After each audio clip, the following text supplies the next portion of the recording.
Learning with A2 पर आप सभी दोस्तों का स्वागत है। उम्मीद है आप बहुत अच्छे होंगे और लगातार अपनी पढ़ाई कर रहे होंगे। जैसे कि हमने आपको अध्याय नंबर 3 स्टार्ट किया था, धातु तथा अधातु, उसका आज लास्ट लेक्चर नंबर 13 आया है, जिसमें कि आज आपको पढ़ाया जाएगा उपधातु। आज जो स्पेशल पॉइंट क्या रहेगा वो रहेगा उपधातु का, और साथ ही रहेगा मिश्र धातु। उदाहरण सहित उदाहरण सहित आज हम आपको समझाएंगे क्या होता है उपधातु और क्या होता है मिश्र धातु। ठीक है, पिछली क्लासों में हमने धातु और अधातु दोनों पढ़ा दिए हैं। आज जो बात किसी करेंगे, हम बात करेंगे उपधातु की। ठीक है, तो देखो मैंने पिछली क्लासों में आपको बताया था, सबसे पहले क्लास जो थी धातु की, उसमें मैंने बताया था आपको इंट्रो में क्या एक अवयव सारणी होती है। अवयव सारणी के अंदर मैंने आपको बताया था 118 टोटल एलिमेंट्स होते हैं। यानी कि अगर मैं तत्व की बात करूं, तत्व कितने होते हैं, तत्व जो होते हैं वो कितने होते हैं 118, जिसमें कि 89 क्या आती है धातु, और 22 के आसपास क्या थी अधातु, और 7 क्या है उपधातु। आज जो लेक्चर रहेगा वो रहेगा उपधातु का। उपधातु जिसको इंग्लिश में मेटोलॉजी बोलते हैं। ठीक है, उपधातु की बात करेंगे। देखो इधर की अगर हम बात करें, ये अगर हम सब बात करें, इधर सब बात करें, देखो ये जो रहेगी हमारे पास, ये सब क्या होती हैं, ये सब होती हैं बच्चे धातु। ये सब क्या होती है, ये होती है धातु। इन्हें क्या बोलेंगे, हम सबको क्या बोलेंगे धातु। जबकि जो इधर साइड है, देखो ये जो साइड रह गया, ये जो साइड है, ये साइड देखो, ये है हमारे पास अधातु। ये क्या है बताओ, अधातु। और आज जो बात करेंगे वो बात चल रही है हमारे पास, किसी बात चल रही है, वो चल रही है बच्चे उपधातु की। उपधातु कौन कौन सी होती हैं अवयव सारणी के अंदर? 7 होती हैं। कितनी होती हैं? 7 होती हैं। कौन कौन सी उपधातु होती हैं अवयव सारणी के अंदर? देखो सब बोर्ड पे दिखा रखा है हमने आपको, तो कौन कौन सी होती है देखते हैं। देखो beryllium, silicon, gallium, arsenic, Sb, Tb और पोलोनियम, ये सब क्या है, सब क्या है बताओ, ये उपधातु हैं। तो 7 उपधातु होती हैं। कौन कौन सी? B, Fe, Ge, As, Sb और Te और Po। ठीक है, ये 7 क्या होती हैं उपधातु होती हैं। उपधातु कहाँ होती हैं? जो कि धातु तथा अधातु के बीच में पाई जाती हैं। कौन से ब्लॉक में? ये कौन से ब्लॉक है? ये पी ब्लॉक है। पी ब्लॉक के अंदर क्या पाई जाती हैं? धातु पाई जाती हैं, अधातु पाई जाती हैं और उपधातु पाई जाती हैं। तो हम बात करेंगे उपधातु कौन सी होती हैं। तो उपधातु 7 होती हैं अवयव सारणी के अंदर। कितनी होती हैं? 7। और 7 ये लिख रखी है, देखो। ठीक है, पढ़ के देखते हैं इसको सही करके। देखो हेडी बनो भी आई है हमारे पास उपधातु, जिसको बोलते हैं मेटलॉइड। क्या बोलते हैं? मेटलॉइड। कुछ तत्वों में धातु तथा अधातु दोनों के गुण पाए जाते हैं। उदाहरण के लिए बोरॉन, सिलिकॉन, एंटीमनी, आर्सेनिक आदि।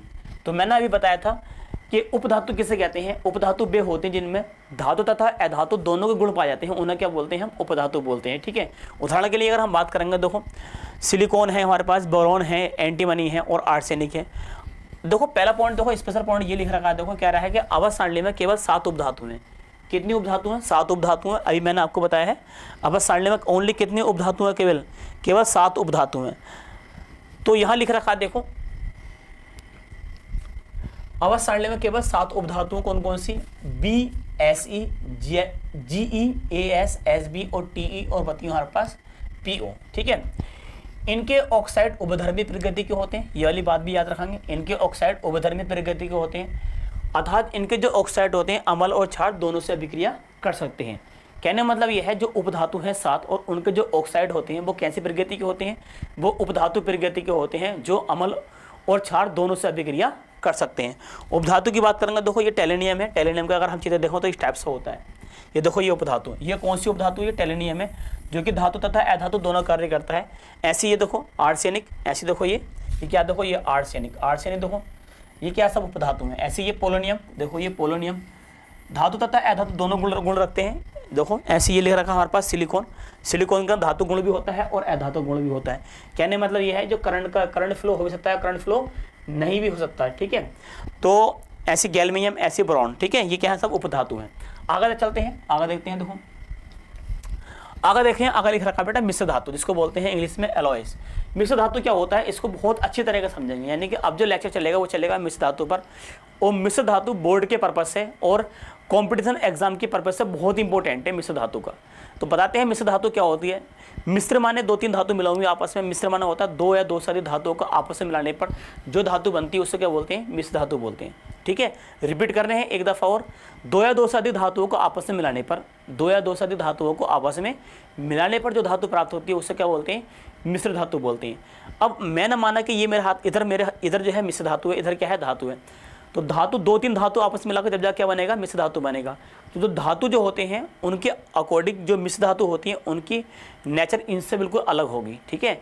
उनके बारे में हम ही पढ़ते हैं, देखो, ठीक है, उनके बारे में पढ़ कर देखते हैं। देखो, 2 या 2 से अधिक धातुओं को गलित अवस्था में, यानी कि गलाने के बाद बनाया जाता है, 2 या 2 से अधिक धातुओं को गलित अवस्था में मिश्रित करने पर प्राप्त धातुओं का सम्मांगी मिश्रण मिश्र धातु कहलाता है। मिश्र धातु के निम्नलिखित गुण होते हैं। नंबर 1, ये अत्यधिक कठोर होते हैं। कैसे होती हैं, यानी कि मिश्र धातु अत्यधिक कैसे होती है, कठोर होती हैं। नंबर 2 की बात करेंगे, ये उचित गलनांक होते हैं, यानी कि धातु जो होते हैं उनके गलनांक क्या होते हैं, जो धातु पढ़ाया हमने पीछे, उनके गलनांक कोतनांक कैसे होते हैं, उच्च होते हैं। लेकिन मिश्र धातु के गलनांक कोतनांक उनसे भी ज़्यादा क्या होंगे, उच्च होंगे, ठीक है। ऐसे लिख रखा है, ये शुद्ध धातु की अपेक्षा अधिक प्रबल होती हैं। जो शुद्ध धातु हैं उनकी अपेक्षा कैसे होती है बताओ, अधिक प्रबल होती हैं। कौन सी धातु, मिश्र धातु। शुद्ध धातु की बात करेंगे जैसे कॉपर, और मिश्र धातु की बात करेंगे तो कॉपर होगा और जैटन होगा। इन दोनों का 80% और 20%, 80% और 20% क्या बन जाता है, ये बन जाएगा बच्चे पीतल। क्या बन जाएगा, पीतल। तो ये क्या बना दिया मैंने, ये बना दिया बच्चे मैंने मिश्र धातु। ये क्या बना दिया मैंने, मिश्र धातु। जबकि ये क्या है, ये है ओनली धातु। ये क्या है, धातु। ऐसे में है मानो जैटन, जैटन भी क्या बताओ, ये क्या है बताओ, ये है धातु। तो धातु जो होती है स्वतंत्र शुद्ध धातु होती हैं, शुद्ध धातु की अपेक्षा मिश्र धातु क्या होती है, अधिक क्या होती है, प्रबल होती हैं।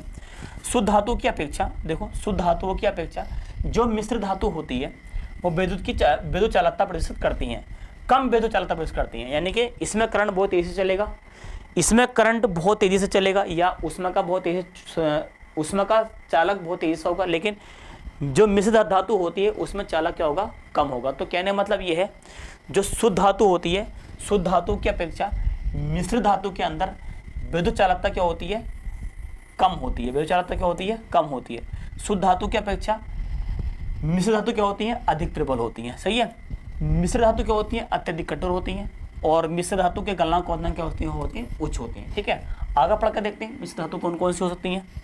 देखो हेडिंग बन रही है, देखो यहाँ पे मिश्र धातु एलॉय संगठन, यानी कि कंपोजिशन यानी कि आपस में कौन कौन सा कंपोजिशन होगा, यानी कि इसके अंदर के पीतल भी मिश्र धातु है, कांसा भी मिश्र धातु है। तो पीतल के अंदर कौन कौन सी धातुएं मिली हुई हैं, कांसा इसके अंदर कौन कौन सी धातु मिली हुई है, तो उसको बोलेंगे हम संगठन। इसके बाद उपयोग कहाँ किसका उपयोग होता है, जिसको इंग्लिश में लिख रखा है यूज। ठीक है, कौन सी मिश्र धातु का कहाँ कहाँ उपयोग होता है, और कौन सी मिश्र धातु किन किन तत्वों से मिलकर बनी होती है, ये बात हम समझेंगे। ठीक है, सबसे पहले नंबर 1 पे लिख रखा है, देखो पीतल। क्या लिख रखा है, पीतल। पीतल की बात करेंगे तो पीतल के अंदर 70% जो होता है कॉपर होता है, और 30% क्या होता है, जिंक होता है। कॉपर 70% कॉपर होता है और 30% क्या होता है, जिंक होता है, जो कि पीतल के आपने बर्तन देखे होंगे, पीतल के आपने पुर्जे भी देखे होंगे। तो पीतल जो धातु है, पीतल जो मिश्र धातु है, किन किन सी धातुओं से मिलकर बनी होती है, तो बच्चे ये 70% कॉपर होता है, उसके अंदर 30% क्या होता है, जिंक होता है। ठीक है, इनकी बात करेंगे तो सब क्या होती है बताओ, ये सब शुद्ध धातु हैं। ये सब क्या है, ये सब शुद्ध धातु हैं, जो आपस में मिलने के बाद क्या बनाती हैं, मिश्र धातु। फॉर एग्जाम्पल के लिए पीतल का उपयोग कहाँ होता है, तार, मशीनों के पुर्जे, बर्तन बनाने में होता है। ठीक है, ऐसी बात करेंगे कांसा। क्या बात करेंगे, कांसा के अंदर 88% क्या होता है, कॉपर, और टीन यानी कि SN 12% क्या होता है, टीन होता है। किसके अंदर, कांसा के अंदर। कांसा जो कि जिसके कांसे के बर्तन भी होते हैं, कांसे की मूर्तें भी होती हैं।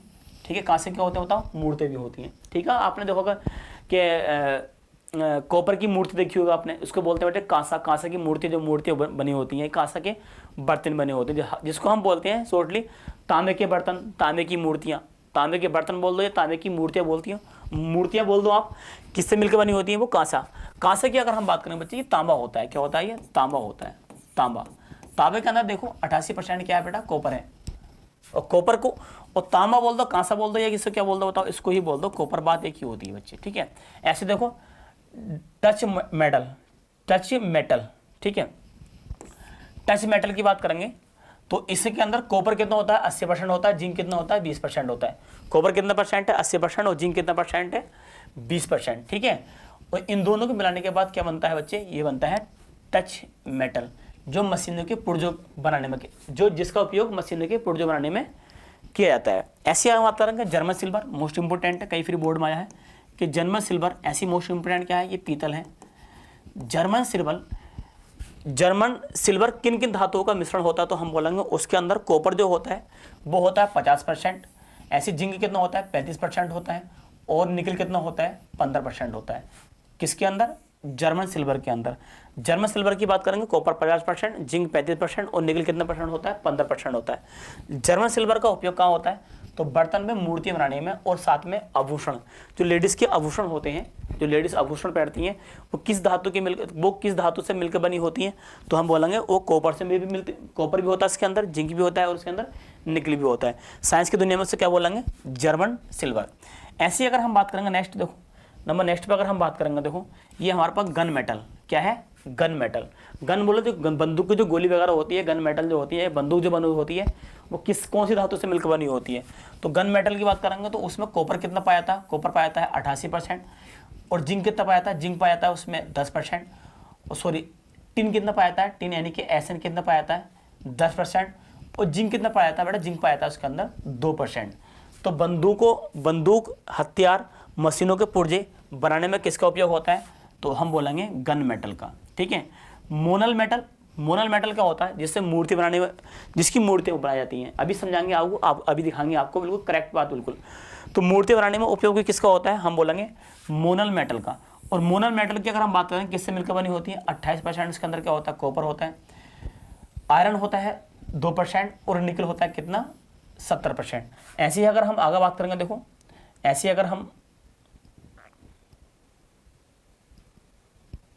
आगे बात करें, मृदा धातु, यानी कि जिसकी मृदा, यानी कि जिसकी क्या बोलते हैं, कॉइन्स जो होते हैं, जिसको हम बोलेंगे इंग्लिश में कॉइन्स जो बनाए जाते हैं। कॉइन्स माने सिक्के जो बनाए जाते हैं, जैसे 10 का सिक्का, 5 का सिक्का, 1 का सिक्का और 2 का सिक्का, जो कॉइन्स होते हैं, कॉइन्स उसको क्या बोलते हैं? उसको बोलते हैं मृदा धातु। जिसके अंदर कॉपर कितना परसेंट होता है? कॉपर होता है 95%। और जो एसएन यानी कि टिन कितना परसेंट होता है? वो होता है 2%। और पीटी कितना होता है? पीटी होता है 1%। और लिख रखा है बेटा कॉइन्स बनाने में, कॉइन्स माने जो सिक्के होते हैं, जो 10 का सिक्का मान लो, 5 का सिक्का मान लो, या 20 का सिक्का मान लो, या 2 का सिक्का या 1 का सिक्का, जो सिक्के होते हैं उसको क्या बोलते हैं बेटा? कॉइन बोलते हैं। अभी दिखाएंगे आपको ग्राफ बिल्कुल सही करके। ठीक है। ऐसे ही बोलेंगे टांका। क्या बोलेंगे? टांका। जो टांका मतलब ये हो गया कि जो इलेक्ट्रिक शॉप पर पहुंच जाओ, जहाँ पर रेडियो वगैरह, या आप बोलोगे जहाँ पर टीवी वगैरह ठीक होते हैं, जहाँ पर एलईडी वगैरह ठीक होते हैं, वहाँ पर जो टांका लगाता है मिस्त्री, जो टांका लगाता है उसको क्या बोलते हैं? उसको बोलते हैं टांका। टांके के अंदर पीवी कितना परसेंट होता है? टांके के अंदर 80% होता है, यानी कि पीवी बोले तो लेड कितना परसेंट होता है? 80%। और टिन कितना परसेंट होता है? टिन होता है बेटा 20%। ठीक है। तो यहाँ लिख रखा है विद्युत उपकरणों में, यानी कि विद्युत उपकरणों जो कि हमारे पास करंट के जो सामान होते हैं उनको जोड़ने के लिए किसका उपयोग करते हैं? उपयोग करते हैं बच्चे टांके का। ऐसे नीचे लिख रखा है कृत्रिम गोल्ड। कृत्रिम गोल्ड जिसके अंदर कॉपर कितना होता है? 90%। एल्यूमिनियम कितना होता है बच्चे? 10%। आभूषण बना लो या क्या बना लो? मूर्तियाँ बनाने में। तो कृत्रिम जो गोल्ड होता है उसके आभूषण या मूर्तियाँ बनाने में करते हैं। ऐसे लिख रखा है लास्ट में, अगर हम देखेंगे, देखो लास्ट में लिख रखा है बेटा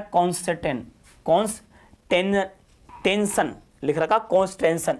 इसमें कॉपर कितना होता है? 60% होता है। निकल कितना होता है? 40% होता है। तार बनाने में भी इसका क्या करते हैं? उपयोग करते हैं। अब इनको हम समझते हैं कि ये तुमने जो समझाया है, इसको जो आपने समझाए हैं उपयोग, इनका कहाँ कहाँ दिखाओगे आप? तो देखो सबसे पहले हम देखते हैं मिश्र धातु के उदाहरण, एग्जाम्पल ऑफ एलॉय। देखो ये स्टील है, जिसको हमने क्या बोला है? अभी क्या बोला था? जिसको हमने बोला था बेटा पीतल। ऐसे ये ब्रॉन्ज है। ठीक है। सॉरी, स्टील अलग होता है। देखो स्टील है, स्टील के आपने देखोगे, स्टील के देखो, स्टील के ऐसे आपने पाइप वगैरह देखोगे। ऐसे ये ब्रॉन्ज, यानी कि ब्रॉन्ज, अभी देखो मैंने बताया था आपको, यहाँ लिखा हुआ देखो ब्रॉन्ज, यानी कि कांसा की क्या बनाए जाते हैं? देखो ये देखो कॉपर का, या इसको बोल दो बच्चे कॉपर बोल दो, क्या बोल दो? कॉपर बोल दो, या इसको क्या बोल दो? तांबा बोल दो, या इसको हम बोल देंगे कांसा। क्या बोल देंगे? कांसा। ऐसे होते हैं। देखो बर्तन देखो आपने, ऐसे ही हमारे पास ये ब्रश, यानी कि ये क्या होता है? ये पीतल है। ये पीतल के आपने देखोगे पाइप देखोगे ऐसा। ये एल्युमिनियम है, ये एल्युमिनियम के बने हुए। ये नाइक्रोन के बने होते हैं। जो टांका लगा, जो अभी जो मैंने बोला था आपको टांका जो बताया था मैंने अभी आपको, वो काय का बना होता है? वो बना होता है नाइक्रोम का। नाइक्रोम की बोलो तो नाइक्रोम किससे मिलकर बना होता है? नाइक्रोम की बात करेंगे, नाइक्रोम किससे मिलकर होता है? तो जिसके अंदर 80% लेड होता है और 20% क्या होता है? टिन होता है। ठीक है। आगे देखो, अभी ऐसी देखो टाइटेनियम, ऐसी ब्रिलियन कॉपर ये आएगा, ऐसी निकल की बात करेंगे, ऐसे कॉपर निकलेट की बात करेंगे, ऐसी न्यूबोलियम की बात करेंगे। देखो इस टाइप से आपने धातु देखी होंगी। आगे अगर हम बात करेंगे, देखो आगे बात करेंगे जर्मन सिल्वर। जर्मन सिल्वर ये अभी मैंने पढ़ाया है आपको, जर्मन सिल्वर क्या होता है। तो जर्मन सिल्वर देखो अभी मैंने बताया था, जर्मन सिल्वर ये लिखा है जर्मन सिल्वर, जैसे बर्तन या मूर्तियाँ बनाने में या आभूषण बनाने में करते हैं, ठीक है, किसके बनाने में करते हैं, आभूषण बनाने में इसका उपयोग करते हैं। तो देखो बर्तन जो होते हैं, जितने बर्तन गिलास वगैरह जो देखें आपने, देखो ये गिलास है, ये देखो गिलास है, ये जो गिलास है, गिलास का उपयोग, गिलास किस गिलास कौन सी धातु है, सॉरी गिलास कौन सी मिश्र धातु है, तो हम बोल रहे हैं गिलास जो है जर्मन सिल्वर है। कौन सी है, जर्मन सिल्वर। ऐसी घड़ी के आपने देखो, घड़ी की आपकी जो ये वाली बॉडी बनी हुई होती है, ये काय की बनी हुई होती है, ये भी जर्मन सिल्वर की बनी होती है, ठीक है। आगे देखो, आगे देखते हैं गन मेटल ये पढ़ाया मैंने आपको, ऐसी मैंने आपको बताया था अभी मोनल मेटल। तो गन मेटल देखो जो व्हील्स बनाए जाते हैं, किसके, मारुति के ये टायर, मारुति के या फिर बड़ी बड़ी गाड़ियों के या मोटरसाइकिल के जो व्हील्स बनाए जाते हैं, वो किसके बनाए जाते हैं, वो बनाए जाते हैं गन मेटल के। किसके, गन मेटल के। देखो ये देखो गन मेटल तो है, देखो ये देखो गन मेटल, ये क्या है बताओ, गन मेटल, जो कि मारुति के टायर्स बनाए जाते हैं। ऐसी मोनल मेटल जो आपने देखा होगा कि बड़ा बड़ा रिंग होता है मेलों के अंदर, रिंग पर जो हम कभी आपने सवारी करी होगी रिंग पर, तो रिंग पर जो है जो बड़ा रिंग बना होता है वो भी किसका बना होता है। देखो ये बड़ा रिंग बना हुआ है, ये बड़ा रिंग किसका बना हुआ है, ये बड़ा रिंग जो बना हुआ है ये किसका बना हुआ है, ये बना हुआ है मोनल मेटल का, ठीक है। आगे देखते हैं, देखो आगे देखो कांसा, जिसको अभी मैंने आपको बताया, तो ये क्या होता है, कांसे को अभी मैंने आपको बताया था, कांसे को हम क्या बोल देते हैं,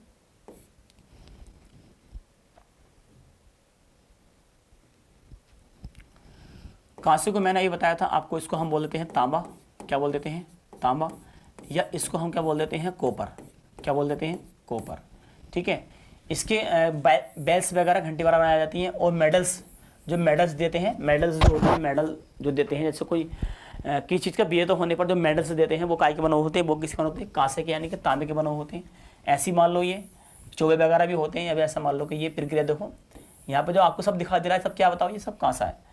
ऐसे ही हम अगर बात करेंगे, देखो तांबे के आपने चम्मच भी देखोगे, आपने देखो तांबे के चम्मच भी देखोगे आप लोगों ने, ठीक है। ऐसी अगर बात करेंगे जर्मन सिल्वर की, अगर देखो पीछे पढ़ाया था मैंने, फिर आपको समझा रहा हूँ। जर्मन सिल्वर के देखो ये कॉइन्स वगैरह बना हुए, कॉइन्स भी बन जाते हैं जर्मन सिल्वर के। देखो ये भी देखो। आगे देखते हैं, तो नंबर 10 पे देखते हैं टांका। अभी पढ़ाया था मैंने आपको टांका। टांके का उपयोग कहाँ होता है, तो टांके का उपयोग होता है जहाँ पर विद्युत उपकरणों में यूज होता है। विद्युत उपकरणों में किसका यूज होता है, टांके का यूज होता है। टांका जो है किसके द्वारा, कौन सी धातुओं से मिलकर क्या बनता है, टांका बनता है। टांके की बात करेंगे, टांका जो है देखो, टांका जिसमें लेड होता है 80% और टिन होता है 20%। टिन कितना होता है, 20% होता है, ठीक है। देखो टांके के अंदर अगर हम बात करें, पीबी कितना होता है, पीबी होता है 80% और एसएन यानी कि लेड कितना होता है, लेड होता है 20%। तो टांका, तो ये देखो टांके के वायर बना हुए हैं जो कि काय के बने होते हैं, ये बने होते हैं निकलेट के, यानी कि काय के बने होते हैं, निकलेट के। ये टांका करने के लिए ये तार बनाए जाते हैं जिसके अंदर एसएन होता है 20% और पीबी होता है 80%। देखो, और ये टांका लग रहा है, देखो ये तार जो हमने यहाँ ले लिया, ये तार है, ये तार है। इस तार के द्वारा क्या लग रहा है, देखो इस तार के द्वारा किसी भी विद्युत उपकरण पर क्या लग रहा है, टांका लग रहा है, ठीक है। आगे देखते हैं बच्चे, देखो आगे देखते हैं, देखो मृदु धातु यानी कि कॉइन्स वगैरह जो मैंने बताया था आपको बताया कॉइन्स क्या होते हैं, तो जिसको देखो जिसके सिक्के बनाए जाते हैं। जो देखो ये 10 का सिक्का रखा है, यहाँ पे ये क्या रखा है, ये 10 का सिक्का रखा है, ये 5 के सिक्के रखे। ये अलग अलग देश के अलग अलग सिक्के होंगे, ठीक है। जैसे कि मान लो कि यहाँ पे देखो ये 1994 का एक सिक्का है जो कि ब्रिटिश का साम्राज्य का दो सिक्का है ये। ऐसे ये दो कॉइन्स वगैरह जो होंगे हमारे पास। मूर्ति होती है, कॉइन्स पेपर पर मूर्ति होती है कि कौन सी धातु से मिलकर बनी होती है। ये कौन सी मिश्र धातु होती है, ये होती है ये होती है कॉइन्स वगैरह, यानी कि ये मृद धातु होती है, ठीक है। और मृद धातु की अगर बात करेंगे तो किससे मिलकर बनी होती है मृद धातु, देखो तो बेटा ये कॉइन्स कहाँ है बताओ, देखो ये है मृद धातु। इसमें कॉपर 95% होता है और टिन कितना होता है, टिन इसके अंदर होता है 2% और पीवी कितना होता है 1%, ठीक है। तो इसमें बताया था मैंने आपको, बताओ कि कॉपर कितना होता है इसके अंदर, कॉपर होता है इसमें 95% और इसमें एसएन जो होता है वो होता है 2% और पीटी जो होता है वो कितना होता है, वो होता है 1%, ठीक है। ये मैंने अभी आपको पढ़ा दिया है। तो आज के लिए इतना ही, मिलते हैं आपको नेक्स्ट वीडियो में नेक्स्ट चैप्टर के साथ। आज चैप्टर फिनिश हो गया है, चैप्टर नंबर 3 का आज लास्ट हो गया है। चैप्टर नंबर 3 में हमने पढ़ाया था धातु तथा अधातु, और आज के लेक्चर में जो आपको पढ़ाया था हमने पढ़ाया है आपको उपधातु। अब मिलते हैं आपको नई वीडियो के साथ चैप्टर नंबर 4 कार्बन तथा उसके यौगिक।